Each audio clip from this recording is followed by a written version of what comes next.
নাহমাদুহু ওয়া নুসাল্লি আলা রাসূলিহিল কারীম, আম্মা বাদ।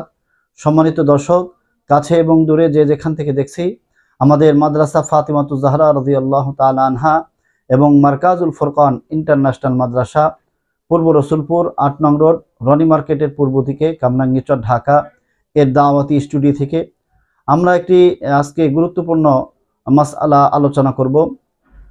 গণকের নিকটে হাত দেখানোর বিধান। অনেকেই জানতে চান যে গণকের কাছে হাত দেখানোর বিধান কি।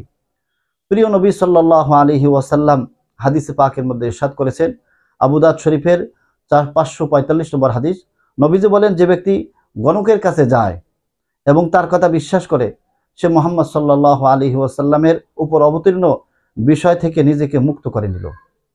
এজন্য মহতারাম দর্শক, হাদিসের ভাষ্য থেকে জানা গেল যে গণকের কাছে গিয়ে হাত দেখানো এবং তার কথা বিশ্বাস করা সম্পূর্ণ নাজায়েজ এবং হারাম, গুনাহের কাজ।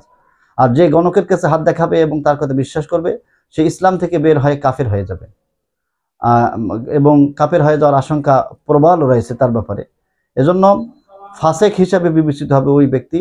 উক্ত ব্যক্তির জন্য আবশ্যক হলো অনতিবিলম্বে তওবা করা এবং এই কাজ থেকে বিরত থাকা। তাহলে ভবিষ্যৎ এই কাজ না করার ইরাদা করে তওবা করা। আশা করি সকলেই উত্তরটা পেয়ে গিয়েছেন।